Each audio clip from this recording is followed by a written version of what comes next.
Greetings to everyone. We are so glad to be here with you, our family again. Big hugs to everybody. So, all the guests that you've seen us have, we have such a good time with them. But have you ever really wondered what it's like to be a psychic? Especially one who has had many long times of being a psychic. What would that be like? What would your experiences be? I know from doing Akashic Records, there's so many experiences that I have. I can't even imagine telling them to everybody or who'd have the time to listen. But here today, we are going to listen to some amazing stories from an amazing lifelong psychic and teacher, Robert Lindsy Milne. Welcome to Spirit Sessions, Robert. Well, thank you very much. Thank you for having me on. I've been looking forward to our conversation and thinking about what we could talk about. I have a few things. You can certainly lead me. So. That's awesome. We are excited that you're here. I mean, I first heard you on Jim Perry's Euphonet, which I always kind of troll to find guests for us because he's a great interviewer and he does such great work. Jim Perry? Jim Perry, yeah. And he's been on our show a couple of times. He's a friend of ours. We really enjoy his presence, and he always has such spectacular guests like you. And I was fascinated to hear your story. And like you have been a psychic in Canada, working psychic for almost 60 years. I know it's 59. 59 come this January. Which is amazing. It blows me away when I think about it. Like 59 years is and in that time period, by the way, I've connected psychically or done psychic connections more than 100,000 over that 59-year process. So incredible. And what you have to realize in Canada, and I don't know if it's the same in the States, it wasn't legal till just like 20 years ago, maybe. Well, actually, it got legalized in July 1st, 2019. The Witchcraft Act was repealed.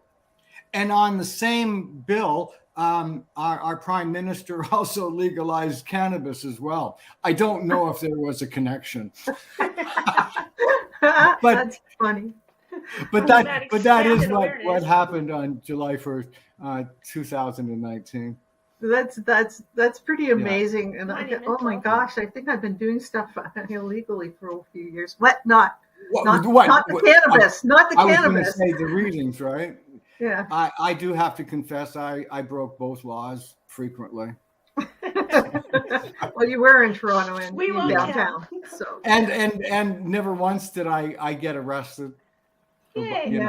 Charged. Yeah. Although on a few occasions I was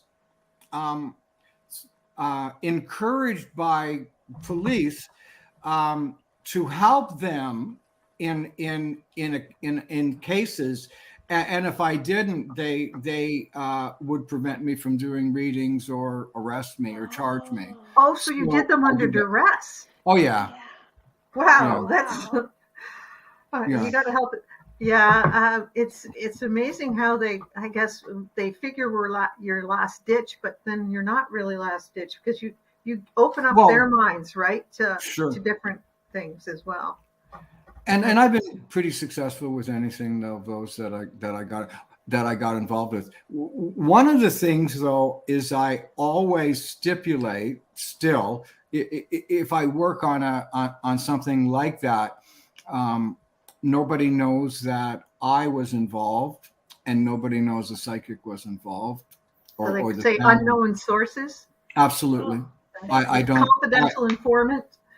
Yeah. Well, it's more self-protection. I don't want really to be known to do that kind of work.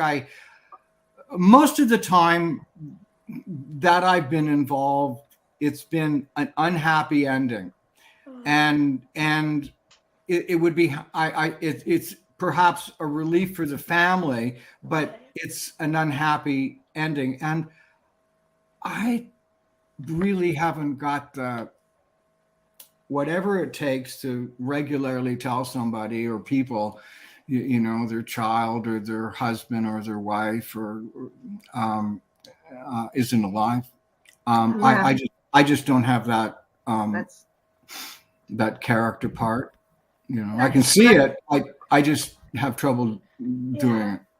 That's fair. I mean, that would be a real. I mean, yeah, that would be the really hard part of the. I mean, when the police are involved, it's not usually a good ending to start with, right?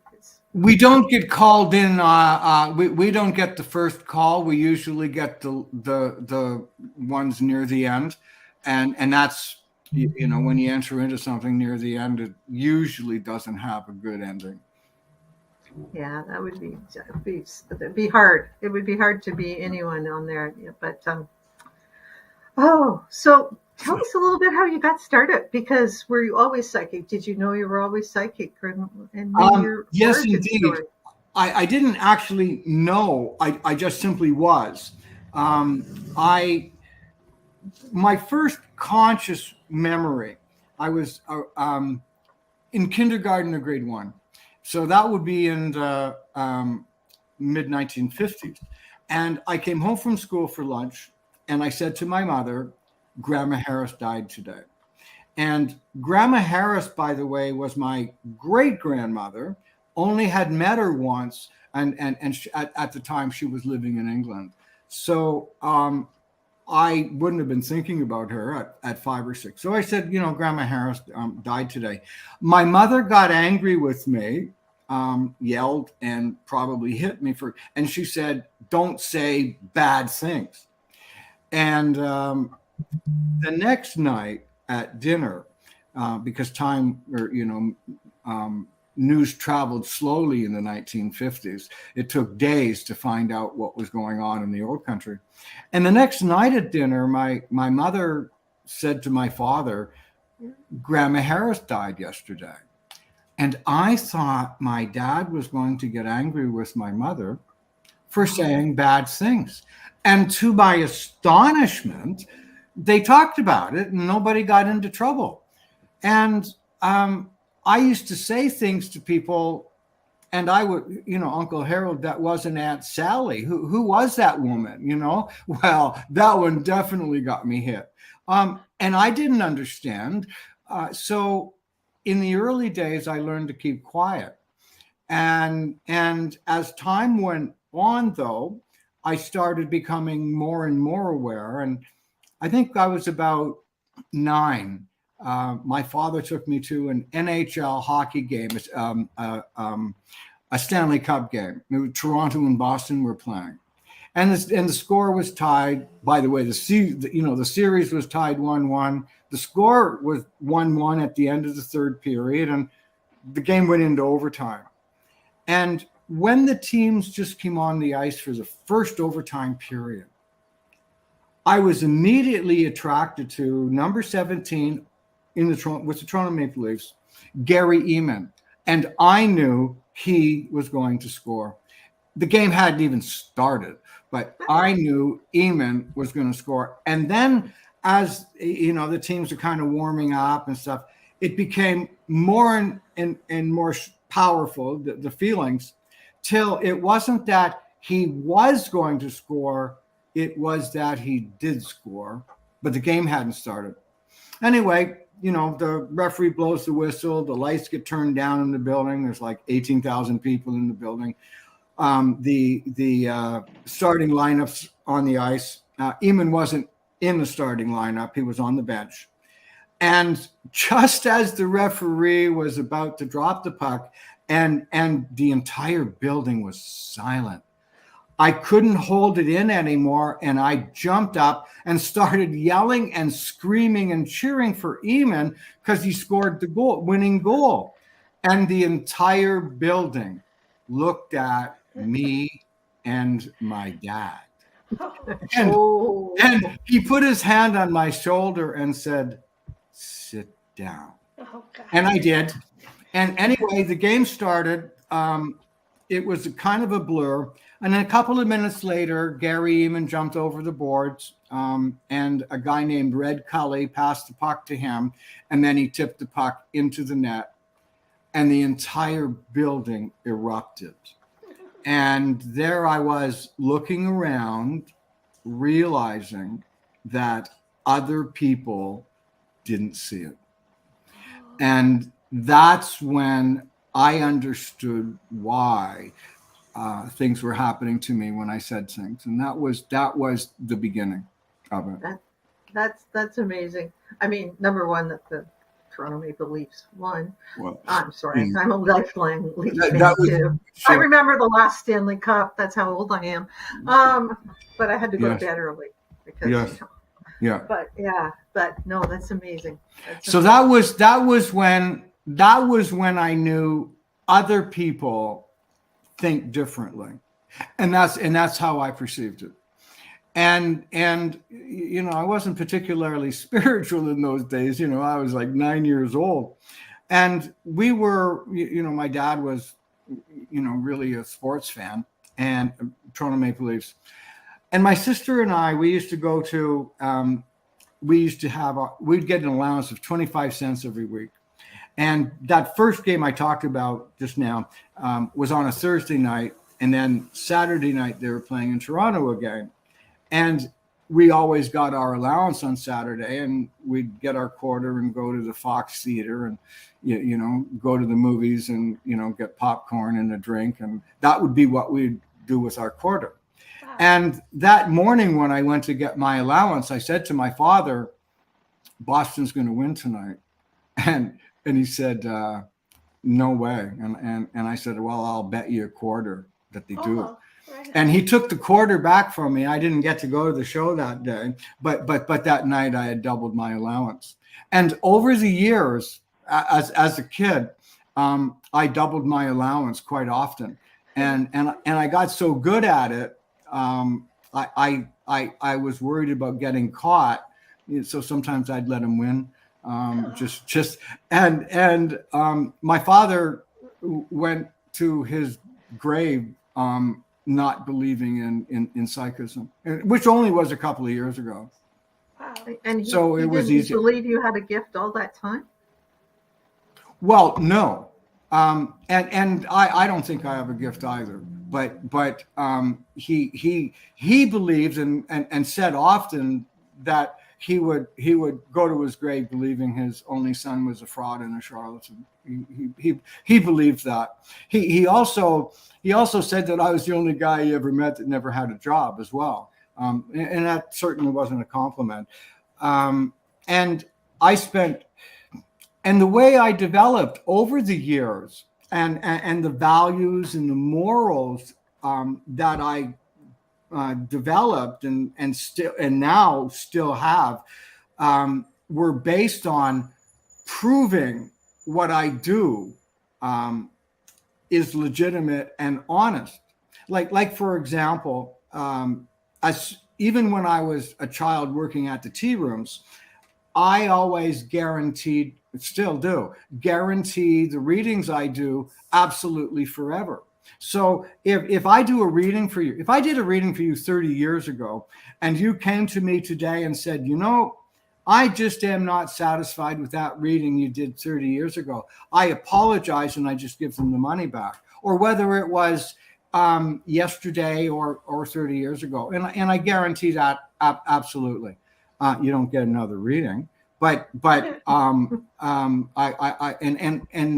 do that because in the beginning, I wanted to prove to my dad that I was legitimate.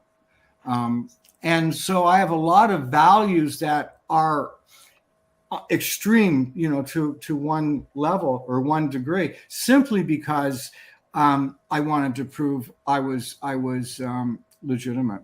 And then I got to the point where I accepted I would never be believed by my father, and then I just stopped trying.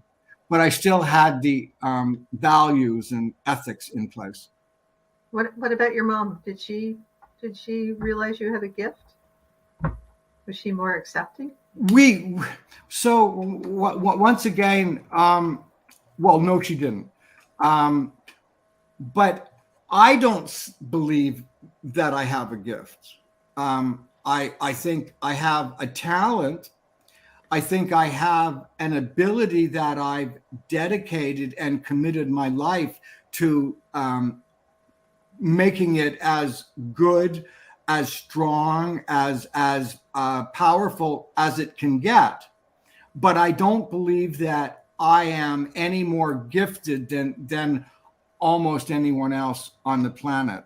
And if anyone would put the effort into the way I've done, they would do similar things as good, and the younger people actually, hopefully, even better than what I do, which is what I really truly would like to see, the younger generation coming up, surpassing everything and anything that I think they will. Yeah. So you figure it's like a talent, something that maybe all of us have to one degree or another? Almost. So if you think about, let's put everybody the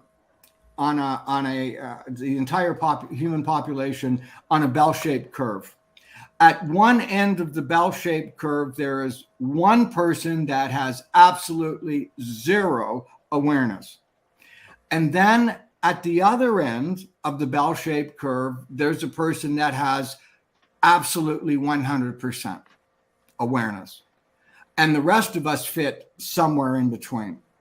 And I believe that it is a natural, normal instinct that we humans, that actually most mammals have.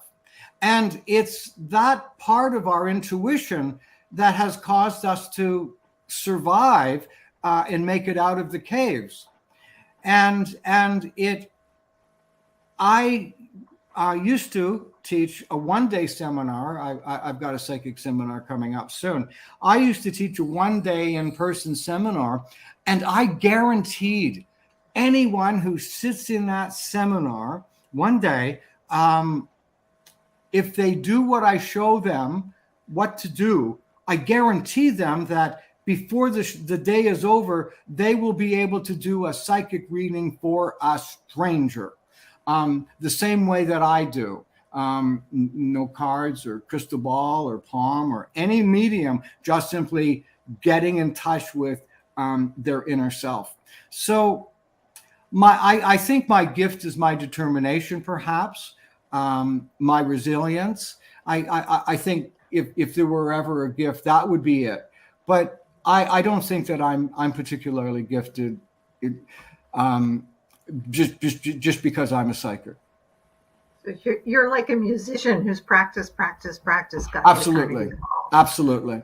And when I was 15 and a half, well, actually when I was 14 and a half, I was homeless in Toronto.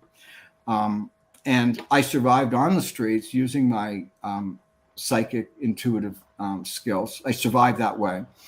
I got picked up when I was in my the first time on the street, when I was 14 and a half. I left in November of that year, and the police caught me in April and took me home. And then in later the following year, I left again and never lived at home with my family ever again. And in those days when living on the street, I always used my instincts. And it was where I really sharpened my skills. And so I forget where I was going to go with that. So when I heard that if you worked at the Cozy Tea Room, which was a pretty famous place in Toronto at the time, they offered tea leaf and card readings. I heard that if you worked at the Cozy Tea Room in the afternoon, you would get, well, besides getting paid at the end of the day, they'd give you a sandwich and a cup of tea and some cookies. And then if you worked in the night shift, you got a hot meal and a cup of tea and cookies, and you got paid. And it was January 17th, 1965. I called the Cozy Tea Room and spoke to Mrs. Cox, the owner, and told her that I could do readings. And I showed up there that day, and I did a reading for Mrs. Cox and got hired. And I had never, and I still don't use a medium. I just tune in. But I had to do a tea leaf reading and I had to do a card reading. And I had never even looked into a teacup. And all I did was I took the teacup in my hands, put it in front of me, my face kind of like this. And I was pretending I was looking in the teacup, and I just looked at her and did a reading. And then I put the cards down, I put my cards on the table and looked at them. I had no idea what they meant. But, you know, I was kind of a smooth talker even as a kid. And I just incorporated what I thought the 7 of hearts would mean if I were being psychic, and I would just incorporate that with something that I would be saying to her. Anyway, I got that job and I started working there. And I worked there until I was about 21. And there were most, you know, like I worked 5 days a week, sometimes 6.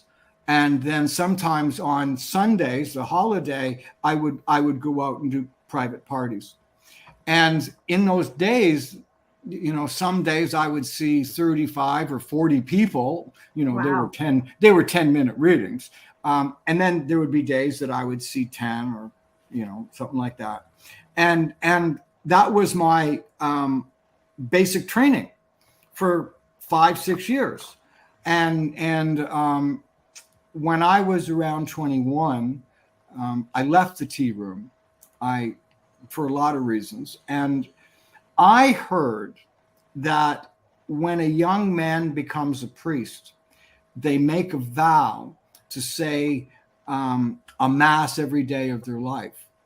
And I decided then, if I was going to do this for my lifetime, I made a vow that I would do a psychic reading or practice doing a psychic reading every day of my life. And I made it for more than 30 years without missing a day. And then, but, you know, as I was getting to the 27, 28, 29th year, I was wondering, what would it be like if I didn't do a reading? So one day I took a day off and didn't do a reading. And then the next day I did. And up until just recently, the longest I've been without either practicing or doing a reading was from April 6th this year to, I don't know, it was about May 10th or something like that. That's been the longest time I went without doing a psychic reading. Amazing. Yeah.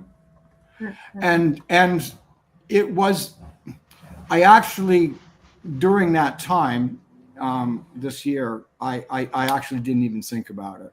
It was also the first time I'd never thought about doing it too. So that's, and it's practice, practice. Well, say like 50 years ago. 50? Yes, I was doing it then. Yeah. I'd had 9 years experience. 9 years experience by that time. So say 50 years ago, there wasn't a lot of psychics out in the public because it was illegal. And there wasn't a lot of mentors for you. So you had to do it on your own. There wasn't like you could go, and there wasn't even very many books out at that time, was there? There wasn't. It was the beginning of the new age. Right. Although there were groups around. And when I was in my late teens, a Canadian financier, these days they would have been, you know, like billionaires. He supported an organization called the Toronto Society for Psychical Research. Oh, yes. And he hired Dr. George Owen, who was a retired professor of mathematics from Oxford University. And he and his wife started the Psychic Society, you know, Toronto Society for Psychical Research. And I participated in experiments in doing that. So I was involved with groups but as a kid, and being involved in psychic experiments and things like that. Well, they had some really, really interesting experiments where they made something up and kind of showed up in the house. Sure. But that was really interesting. Were you in on that one with the tables lifting and stuff? With the Toronto Society for Psychical Research? No, I wasn't involved with that one. Okay. And I've also, I'm pretty simple in my work. What I look for is the answer. And people say, well, are you a medium? Well, no. Are you a channeler? No. Are you clairvoyant? Well, maybe. What I simply do is focus on the answer, and in mathematics, in arithmetic or mathematics, if you come up with the answer, you don't get very many points. You get the points in math by knowing how you got the answer. In my job, you get the points for knowing the answer. And it was irrelevant how it happened. What is relevant is that it happened.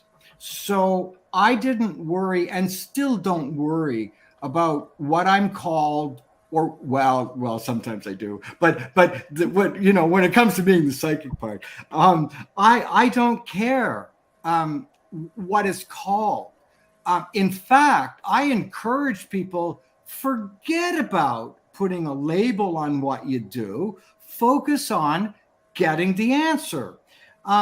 When you start to label something, I am clairsentient, but I don't channel, or I'm this, but I'm that, or I'm a psychic medium, or when you're focusing on that, you're using a different part of your brain than where you get the information from.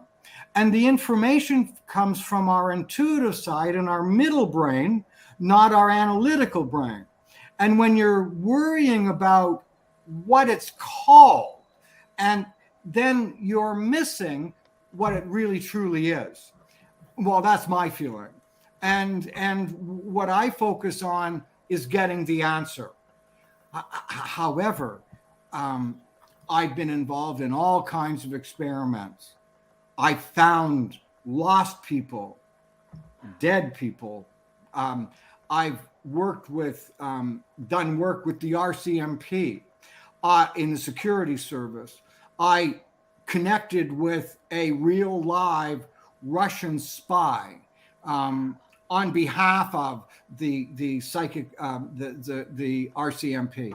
I've found lost people, but I do it the same way, with the same intensity or the same skill. I look for the answer. I don't look for the technique. Right. And so right? That's right. It would limit you. I look for the that's correct. I have completed in my lifetime more than 100,000 psychic connections, and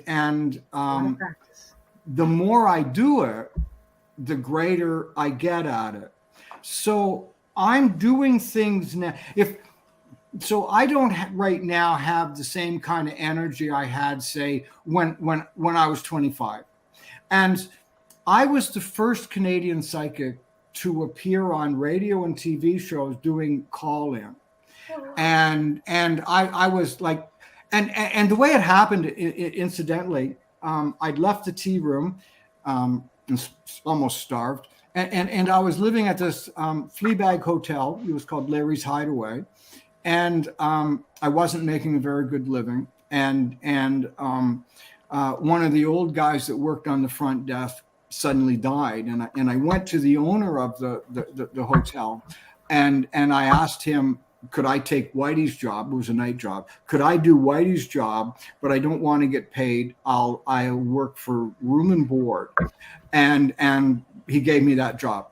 And then I was able to concentrate and really get into focusing and practicing. And I did that. And when I was living at this hotel, it was really a flea bag. And I looked around and thought, this is not what I imagined for me to do. And, you know, my clients were street people, women of the evening, not that they're bad or anything, but it wasn't what I thought I really wanted to do. And I thought to myself, so we're talking about early 1960s. And I was thinking, if I can do readings for people in front of me, could I do readings on the telephone? And there's one way to find out, and that's do them. And I started calling friends, and I would practice doing readings on the telephone. Well, actually, it had to go through the hotel switchboard. And I would practice doing psychic readings for friends. Then I would ask my friends to ask their friends if I could call them and practice doing psychic readings. And I did that for a little bit more than a year. And then I just started passing out my name to people. If you want a psychic reading, call me here. You know, and I'd get phone calls in the middle of the night. Hey, it's Joe, what can you tell me? And, you know, I'd go from asleep to awake, do something psychic, and then go back to sleep. And I did that for another little while. And then I said to myself, how can you get paid? Because there were, you know, people didn't have credit cards in those days, and nobody was going to would have let me be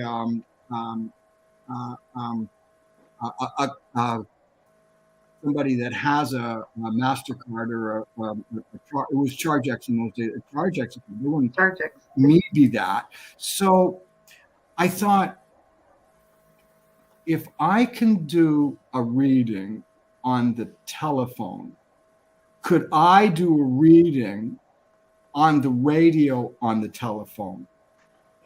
And there was only one way to find that out. And at the time, a friend of mine had just moved from Orillia, Ontario, which is a small city, 120 kilometers north of Toronto. And I phoned that radio station. It was either CJ or CFRN. And the talk show, it was a little wee rinky-dink station. Talk show host name was Rusty Draper. He was the program director, morning man, and talk show host. And I phoned him and said, my name is Robert Lindsy Milne. That was the first time I used that name. And incidentally, that is my real name. My name is Robert Lindsy Milne, and I can be on your radio show, and I can do psychic readings for your callers. And he was kind of like a hard-nosed guy. And he said to me, if you can do what you say you can do, you're on my show tomorrow morning at 10 after 9. And if you can't do what you say, you're off my show at 20 after 9. But other than that, come on up. And I didn't have any money. And that night, and nowhere to stay. And I hitchhiked up to Orillia the day before. And I slept in the park the night before, and I swam in Lake Couchiching for my shower. And that radio station was broadcasting their talk show from Howard Johnson's hotel because they wanted to market and promote their restaurant, which was doing really badly. So Rusty told me to be at the radio station by 8:45 in the morning. And when I got there, like I said, I'd slept in the park and swam in the lake. And, I looked a little scruffy, and, maybe, there was a hesitation of letting me in the building, but I said I was with Rusty. And when I went into the restaurant, there was nobody there except for the technicians setting up the equipment. So we go on the air. Rusty is giving me a little bit of trouble. He's being a bit of a jerk. I was only early 20s, 3 maybe. And then he said, if you're so darn psychic, tell me something about me. And I just said off the top of my head, somebody with red hair with a name like Richard's son seems really important to you. And he just looked at me and his face turned white. And he said, nobody knows that. And then he said, let's start taking calls. And then we started taking calls.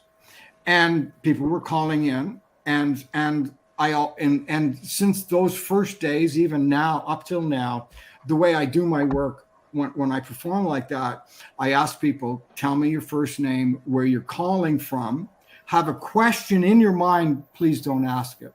So people were calling in, they were from Aurelia. And I would just off the top of my head say things to them. And they were right. And, 15, 20 minutes into the show, people started showing up at the hotel, in the restaurant. And by about 9:45, the restaurant was filled. The show was only supposed to go till 10. And I saw Rusty during a commercial break talking with some guy wearing a suit. And then Rusty said, could you stay over from 10 to 11? And I said, oh, sure, I can do that. And then there was a lineup in the hallway. And then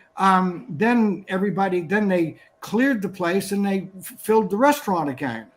And then at about 9:45, and in those times, people were coming up to the platform, and I was answering questions, giving them their information and doing calls. And at about 9:45, Rusty looked at me again and said, can you stay on till noon? The show was only supposed to be on from 9 till 10.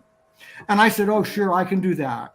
And again, they cleared the restaurant, and there was just a lineup of people trying to get in because nobody had ever done that before. Certainly not in Canada. It was unheard of.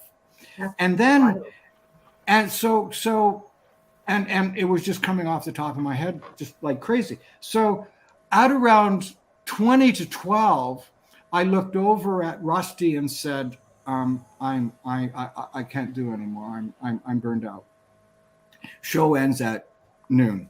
And when I got up to walk away, people just charged the front, the platform. And I was completely encircled with people yelling questions at me. And I was just really spaced out. I was really having trouble, just getting my thoughts together because I had done something I had never imagined could be done or would be done. It just happened. And after a few minutes, I was truly overwhelmed. And Rusty and the guy wearing the fancy suit, they came over and each one of them grabbed one of my arms and just pulled me away. And we ended up in the owner's office. And Rusty said to me, can you stay over and be on the show tomorrow? And I said, well, no.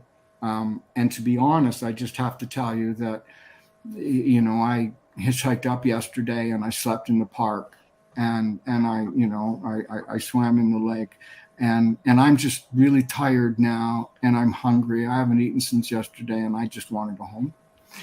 And the owner of the hotel said, well, we can take care of that.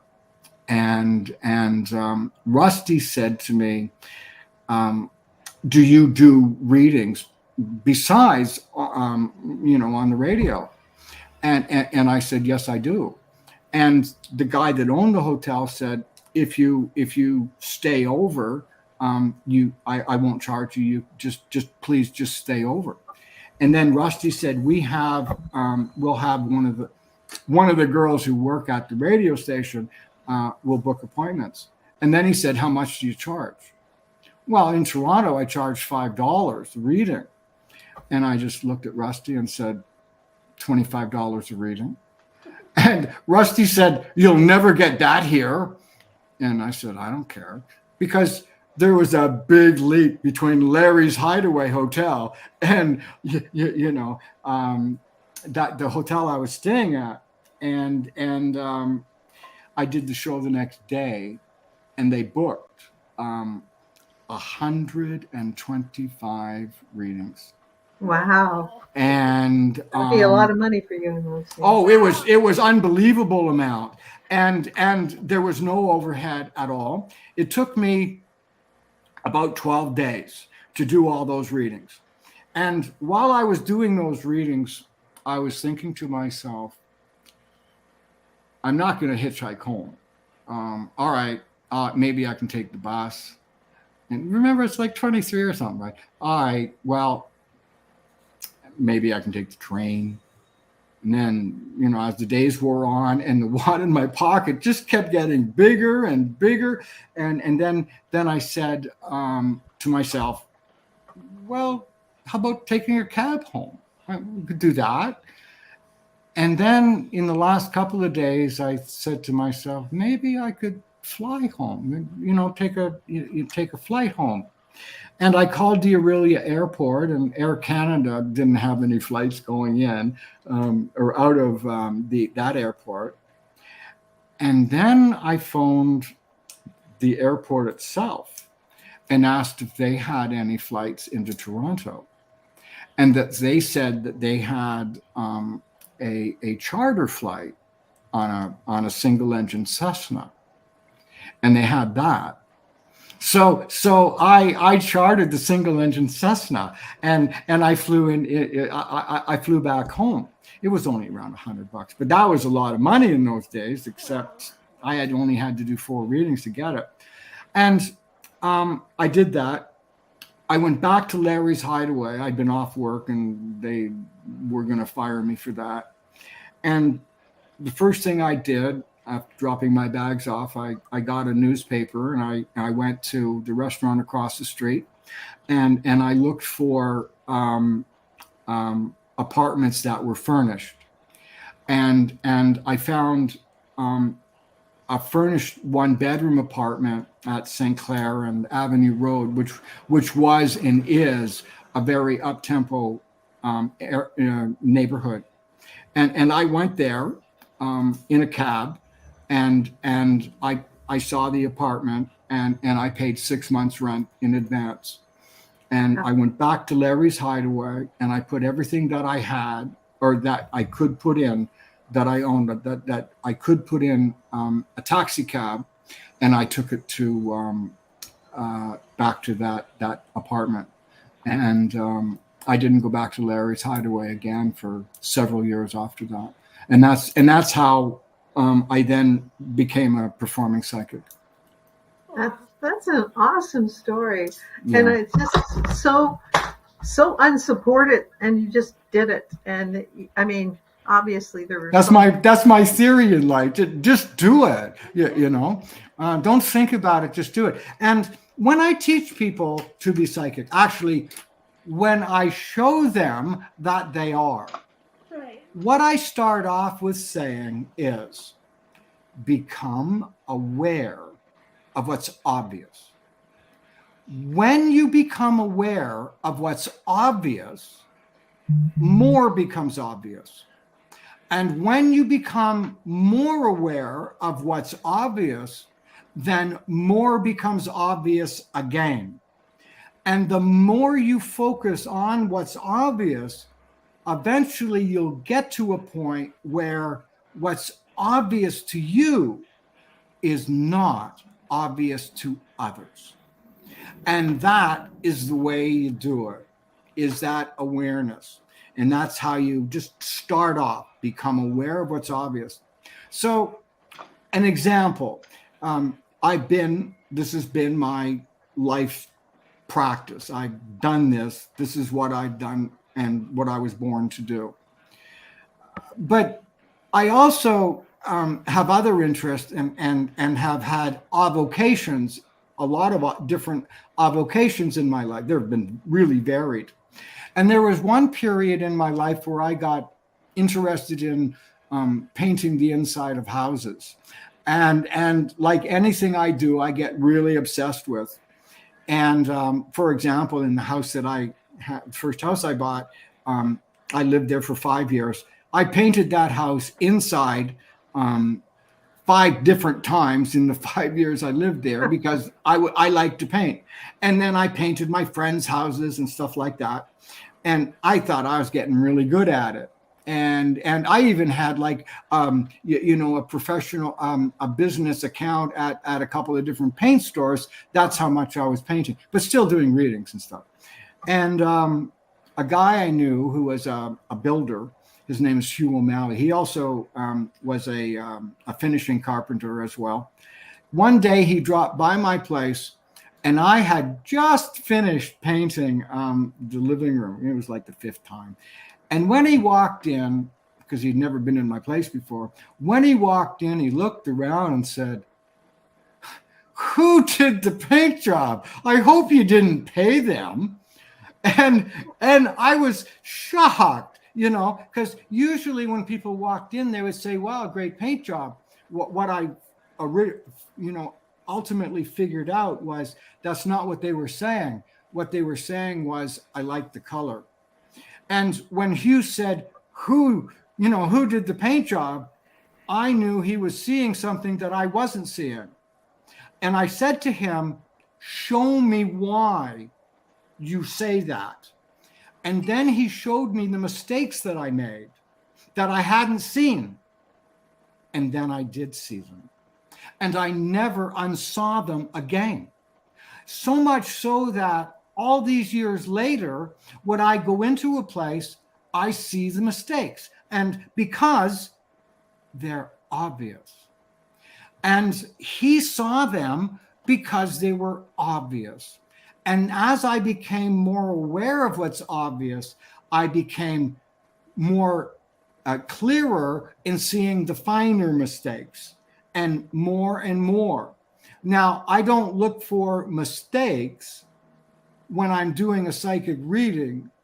I look at, right off the bat, I look at what's obvious. I also don't worry about, am I being clairvoyant? Am I being a telepath? Am I being an empath? I don't care. In my work, it's coming up with the answer. So, like I said just before we started today, if you take a math test, if you just give the answer, you don't get all the marks. You get the marks for knowing how to get to the answer. In my job, it's getting the answer. And I get the answer, that's what I focus on. And I don't care what you call it. I focus on the answer. And I've always been like that, but there was this one time where it really was hammered home. Again, this was when I was in my late 20s, and I was touring regularly across Canada. And I was in a small city in Ontario. That's a province of Canada. In the US, you call them states. We call them provinces.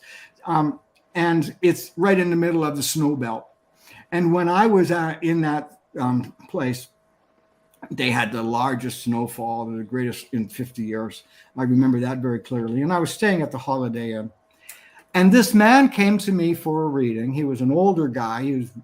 I had a brief conversation with him, and he told me that he was retired. And I said, "What did you do when you were working?" And he said to me, I was a court stenographer. And I said, "That's fascinating. How many words a minute can you write?" And he said, "I don't know." And I said, "Well, how can you be a stenographer and not know how many words you can write?" And he said, "I just wrote down what the people said." I thought, yes. And that's where I realized, focus on the answer. Yeah. No filters. No, it doesn't. Yeah. So, and I've worked with the RCMP. I've worked on cases where life and death was on the line. I did things that I saw that now people are putting a label on. They're saying, oh, well, that's remote viewing. Well, it didn't matter what it was called. What I was doing was looking for the answer. I was involved with a book a few years ago, and the name of the book now is called The Perfect Predator. And I helped keep a man alive who was dying. I'm not the star of the book. There are others that had a greater role, but the role that I played, my minor role hadn't been played by somebody who does what I can do. And there are lots of people that can, somebody that couldn't do what I would do, the patient would have died. What had happened is he contracted the most potent superbug on the planet. And it was 100% antibiotic resistant. It meant that if you get that, you die. That's prognosis. And he also happened to have been a client of mine. And his wife also happened to have been a client of mine. And in fact, his wife had been a client of mine for almost 30 years. And she is a renowned epidemiologist. And she's a Toronto girl. And I did the first reading for her when she just completed her PhD. And now she's currently, and I can tell you a lot about her because there's a book about the two of them that have been written. Stephanie also is a professor of epidemiology at the University of Southern California, associate dean of epidemiology at the Southern California. She's has connections, and she's renowned for her advanced research in AIDS virus. Her husband, Tom, also is a professor at the same university. He has a PhD in psychiatry, and he's a professor of experimental psychology. He's the one that caught the virus, the infection. A year before, I had done a reading for Tom. And Tom he reminded me of like Indiana Jones kind of guy. He's like a really macho. He's like 6'5", and he's got this great big deep thundering voice, and he's brilliant as well. Like this guy has it all. In his later years, he had ballooned up to over 300 pounds, and I had done a reading for him before this, a year and a half before this happened, and the way I do readings, it's not the way I started out at the tea room. But when I tune into somebody now, most of the time I see their life from conception, although not the details of it. So I see their life from conception until completion. And once again, not necessarily the details. I sense it. And it's just there. And it's something that has been starting, that I've been working on for, 30 of the 50 years I've been doing this, maybe a little bit more. So when and I didn't put a label on it, I just gave people information. When I'm giving bad news, and I give bad news, I don't like to give bad news, but I do it. And the way I do it is I look into the future and I describe to that person the positive results of the negative thing that they're going to go through. And I just talk about what they're going to experience in the future, drop the subject, because I don't tell them the negative thing. I tell them the positive result. Then I come up with other things that I'm doing the reading about. Then I come back and give them another hint about the positive side. And then I mention a suggestion of the negative. And then I go back to the positive end result. And sometimes I'll take 20 minutes or half an hour or 40 minutes to actually get to this shitty thing's going to happen to you. But by the time I get there, they're already aware and they're already prepared for the solution. So I've been doing that, or I'll describe things for people in the future and how they'll deal with things. And that prepares them. So they can change their own timeline. So they can change and take control. That's take correct. control.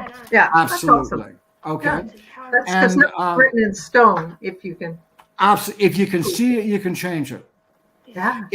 Destiny you cannot see because it can't be changed. So if you can see it, you can change it. And so I give people information in how they can process it, experience it the way they want to.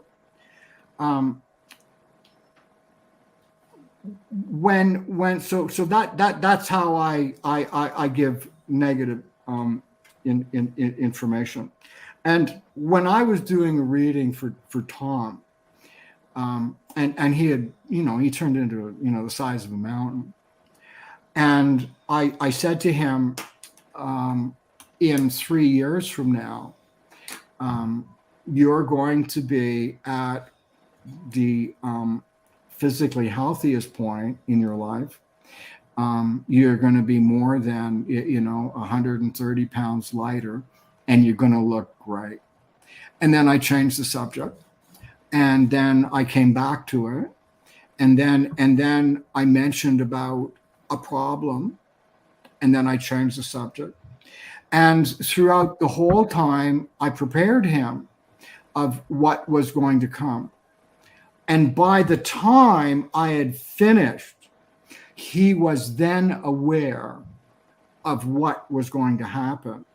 And he knew how or what to do if it happened. Him and Stephanie went away on a vacation, a dream vacation, to Egypt.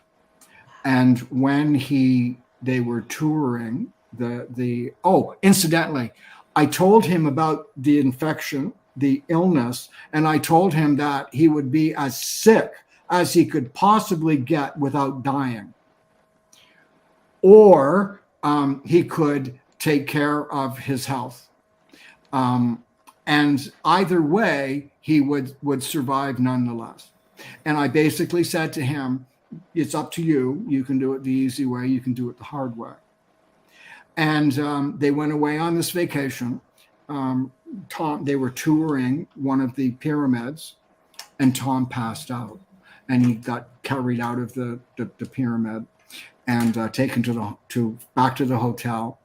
And then the doctor came, and then he was moved to the hospital, where he contracted the most potent superbug on the planet. And when you got that, you died because there was no cure. And Stephanie, the scientist as well, I told Stephanie that she could find the cure. And I created a mental psychic link with Tom when he was in a coma. And I lived and breathed that 24 hours a day for over 8 months. And I saw that Tom was going to survive. And I told Stephanie that she could find a cure for this incurable disease. Stephanie was renowned in her area of research as an epidemiologist. And she created a team of people with a psychic in the background. And I was tuned into Tom 24 hours a day, 7 days a week. And I knew when he was in trouble. I knew when he was okay. I knew when things were changing. And every day I had a meeting with Stephanie about where Tom was at. And at the same time, Stephanie created a group of scientists around the world that put all their focus into coming up with a cure for that superbug while Tom was in a coma dying. And there were 3 different times when Tom was letting go, and his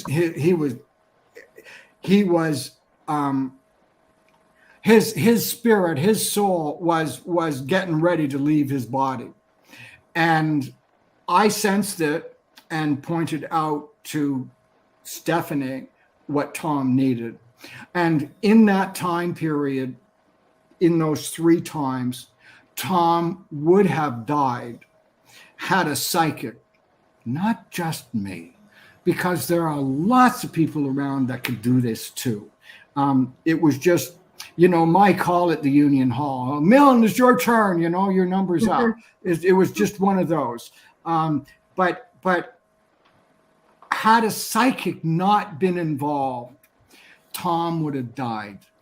And our work that I share with everybody, our work saved Tom from that dying when he was unconscious.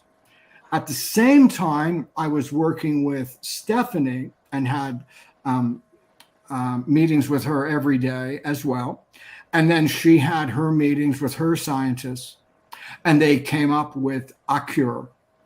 And at the very end, it was narrowed down to 3 different options. And in this situation,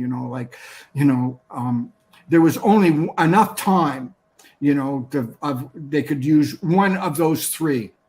And when she was making her choice, she ran them by me. But she had talked to all the brilliant scientists on the planet as well. And at the very end, she said, what do you think, Robert? And she started off with saying to me, okay, we've narrowed them down to 3. And the first one, she said, is called phages. And as soon as she said that, I said, that's the one. And she said, well, wait a minute, wait, because there's 2 more. And I said, yeah, well, that's the one. And she said, you don't even know what it does. And I said, that's the one. And then she said, well, let's look at the other ones. And I said, okay, that's the one. And she told me about the other 2. And I just said, that's the one. And she said, okay, why is that the one? And I said, because it's like little Pac-Man, and they're going to attack the super virus, attack it, eat it, and kill it. And she said, that's what it's supposed to do.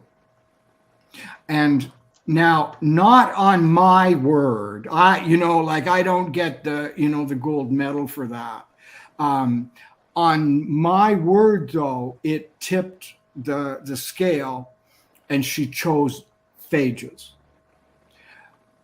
Phages, incidentally, is harvest from sewer water.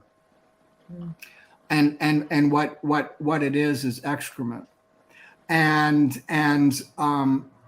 in the 1930s and late 20s in Russia, they were doing experiments with ingesting or infecting people with lower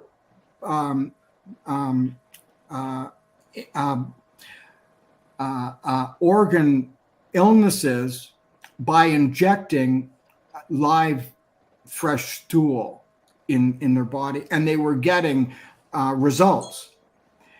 And then penicillin came along.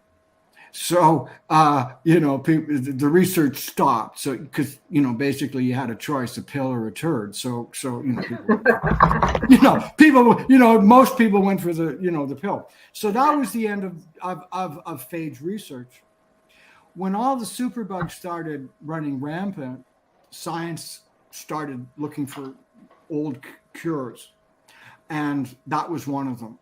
Yeah. And Tom was within hours of dying before he got his first injection. And like I said, he was in a coma that whole time. And the doctors didn't know whether if they injected him or not, he was going to die.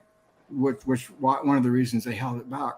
So anyway, that night they gave Tom, when he was on his deathbed, like he'd lost he was like a skeleton, and in a coma. Anyway, he was injected with phages, and he didn't die. And like half an hour later, or a bit longer, his vital signs got a little bit stronger. So let's give him another shot, and then they did. And then a little while later, his vital signs improved, and throughout the night, they just kept zapping him with these phages. The next morning, Stephanie went to the hospital, and she went up to her husband's on the bed when he'd been injected all night. And when she got to him, he came out of his coma and he opened his eyes and he looked at her and then fell asleep. And he never went back into a coma again. And he continued to come back. It was a long process. Had a psychic, not me, just had a psychic not been involved, Tom would have done. And I share this with everybody. But that was one of the big ones. That's a very emotional and kind of so was it fate? Was it psychic? What was all involved? There were lots of hands involved in that. Absolutely. Story. Absolutely. And so, my role was minor because Stephanie's role, and incidentally, the name of the book is called The Perfect Predator. Oh, okay. And I mentioned there's a link to it in the comments. So. Yeah. And I'm mentioned in that scientific book. It's written by a scientist for scientists. And I, as a psychic, am acknowledged and written in that book 26 or 27 times. And Stephanie acknowledges that, well, for a scientist, this is pretty powerful words. If Robert weren't involved, Tom may not have lived, which is really that's an endorsement even from a scientist. That's an endorsement from a scientist. And I share that with the people who do my work. That's awesome. So tell us a little bit about your workshop, because we're getting to the end of the show. Oh yeah, already? What? Yeah, I know. Your stories are fascinating. Okay. We were a lecture. Well, yeah, this is a lecture. We're not doing readings on day. Robert's links, if you want to connect with him, are in the video description. Yes. So I'm sure he has a calendar that you can hook up with him personally. And yes. I still do. I'm still doing readings. I will. You still need to pay the bills, right? I still need to pay the bills, and it's what I do. It's your part of your life. It's your life. It's the life's calling, obviously. It is, and when I no longer am able to do readings, then I've completed my existence. It's been the purpose, and they're already asking for you to come back on soon and share some more of your stories. So. Well, yeah. Oh, thanks. So we've got this class coming up sometime in July. It's going to be 4 or 5 weeks where I'll be showing, teaching people that they're psychic and how to be psychic and how to do psychic readings. And it's going to be a 4 or 5 week workshop. And we will be focusing on the basics. However, we also will also incorporate, some of the words that used to describe it. But what that class and that program's all about is being psychic and bringing out what you. And it's an online course, so it's an online course. Anybody in the world can join in. Anybody in the world can join in, and everybody in the world can join in. Like to have you all come say hi. Oh, that's awesome. Melinda, who's a regular of ours said, yeah, just time just flew by. Everything was very fascinating. Thank you. So can you show us your crystal ball, because we know that's your favorite crystal? Well, there it is behind you. There it is. I've had it for 40 years or so. I don't use it to peer into.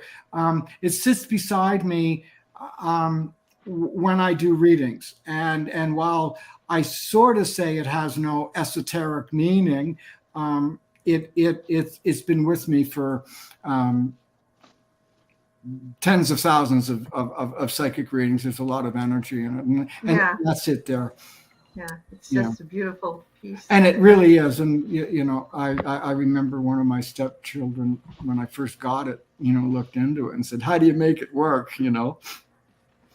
So. Yeah. We've had some people saying, too bad you weren't around during COVID and could have figured that one out. I could say. Well, I was around during COVID. I'm not working on the COVID problem. And I think even if you came up with an easy solution, nobody would have listened to you, because that's not what COVID was. That's probably true. Yeah. So. Well, if I would have been, and I was hesitant about making predictions around that, because no matter what you would say, whether you liked it or didn't like it, some group would attack you. Sure. So I was rather careful with that, and I do my best to stay away from politics or things like that. My focus in life is being aware of what's obvious and getting the answer, and that's pretty much what I think about most of the time. So in getting the answer is I have to be aware of what's in front of me, and that's how I've lived my life. I've taken care of what's in front of me. And your theme song? I'm trying to remember. High Hopes. Oh yeah, another one. I think that that one, High Hopes. Another one that would be something. When I die, the version of Over the Rainbow, where the guy talks, the great big Samoan guy sings over the rainbow. That would be what I would use, or suggest to use at my funeral or life celebration. So that would be. What was the other one I said? Because I was just. Oh my gosh! It was Frank Sinatra. No. Well, High Hopes, yeah. Oh, Wonderful World. Yeah, well, okay. What a one? Yes, Wonderful World too. That also is one of them. And I take it you're still in Toronto. I still am in Toronto. I don't tour very much anymore.